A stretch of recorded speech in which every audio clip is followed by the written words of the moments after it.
few months ago I went to an op shop and found a very interesting lens that turned out to be from World War II, an aerial surveillance lens used by the RAF, and thought, how could I use this for its intended purpose? Ta-da!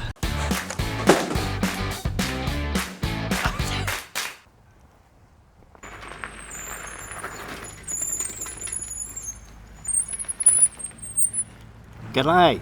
So a few months ago I put up a YouTube about a certain lens I found in an op shop, but after a bit of research I discovered it was from World War II. It was an RAF aerial surveillance lens called a Delmeyer. It was a 127mm f2.9 lens and it was used on large format film cameras shooting through the bottom of a surveillance plane over enemy lines. They'd bring back the photos, figure out just what their opponent was doing. I got it all cleaned up and everything, and then I had to figure out how to mount it to my Fujifilms. I got a couple of helicoils so that I could focus this lens on the Fujis.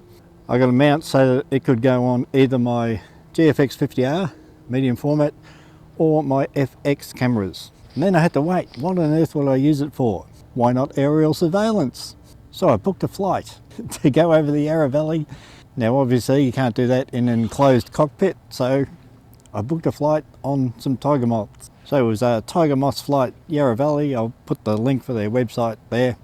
And yeah, absolutely recommend them. If you're out in the Yarra Valley and you want to have a bit of fun, get up there in a Tiger Moth. Now I had a chat with one of the pilots, Damien, who owned the aircraft that I went up in. So here it is. Built in 1943 in Bankstown, I believe. Yeah. Went to the, well, originally was supposed to go to the RAF, but it got diverted to the RWII. Yep. And in 1948 or 49 it was sold to Royal Queensland Aero Club. Yep. And it crashed in 1958. Ooh. And got rebuilt in 1991. Yeah. It's had a couple of different civil registrations over the years, yep, until the current one, which is GAV, and I think I'll keep that reg. Yeah. And the bloke I bought it from did some reworking of it when he bought it, yep, and then I bought it a couple of months ago. Yep. Excellent. So it's been around for a long time. Same with that one. That one's built in 1942. Yep. And that for a while was a crop duster, so it didn't have the front cockpit. Yeah, yeah. It was filled in with a hopper. Yep. But again, Don, who I bought Gav from, restored that back to original 1942 Tiger Moth condition. Oh, thank you very much. It was great. No worries. My pleasure. Now, being a two-seater, I thought I'd be in the back and the pilot would be in the front. I'd have a clear view. I'd be able to point the camera straight down, take photos of what we were flying over. I should have done a bit more research because the pilot is in the back and I'm the passenger in the front. And if I look straight out below me, there's a wing. So I couldn't end up taking photos directly down from where I was sitting. And for some reason, he wouldn't let me hack a hole in the bottom of the floor to point the camera through there. Go figure. So I ended up having to take some oblique angle shots rather than straight down. But apart from that, everything went fine. I shot it in black and white because, you know, back in World War II, they would have been shooting on black and white film.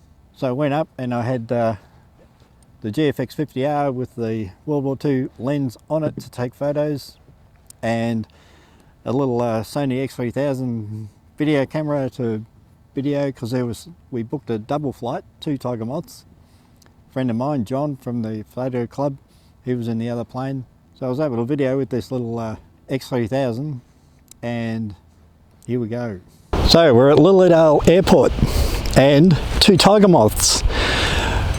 Me and my friend John going to go up with our cameras and go for a bit of a cruise. Apparently we're going to head over Yarra Glen and then out to Hillsville, do a bit of a loop, and we've tried to book this thing 5 times and each time the weather has been atrocious. Today's the first day that it's nice, so Bit of cloud cover, but nice conditions. The wind, don't know if you see the windsock over there, it's not too bad. So time to rock and roll.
Now the photos themselves, how did they turn out? Well, I quite enjoyed it.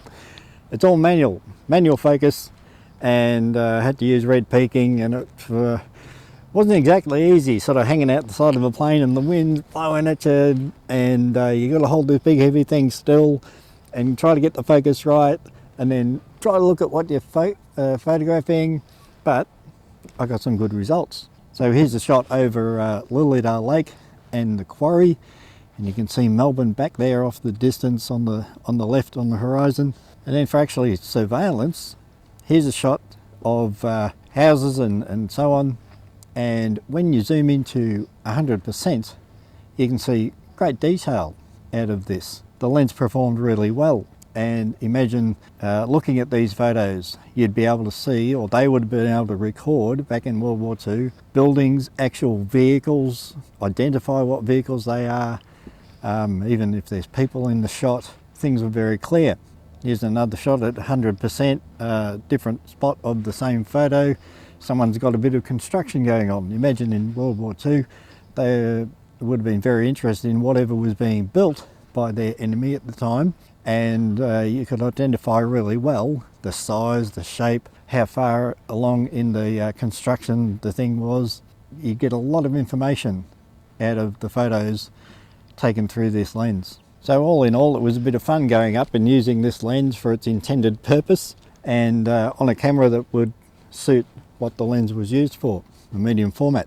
I did have to remember though, while I was up flying, to put the camera down occasionally and actually enjoy the experience of being in the Tiger Moth. And I can tell you, it was very enjoyable. Well worth booking a flight for. Actually, it reminded me a bit of Fujifilm cameras, because the Tiger Moth was all manual, there's controls everywhere, nothing's automatic, you have to do everything and the aircraft responds to exactly what you're doing. You're in control. And that's the way I like the Fujifilms. Run it all manual, I'm in control of it, nothing automatic, and all the dials are there, I can see what's happening and I'm in control. And that's why I like Fujifilm. And that's why I like the Tiger Moth. So there you go. Don't know if Fujifilm would like being compared to a 90-year-old aircraft, but anyway, that's my take on it. So as you know, I don't have sponsors, I don't have affiliate links, I don't have ads, I'm not trying to sell you anything. Click like if you do like, click subscribe if you haven't already. You can buy me a coffee, www.buymeacoffee.com/Greg Carrick. But whatever you do, whatever camera and lens you got, pick it up, take it out there and have some fun. Bye.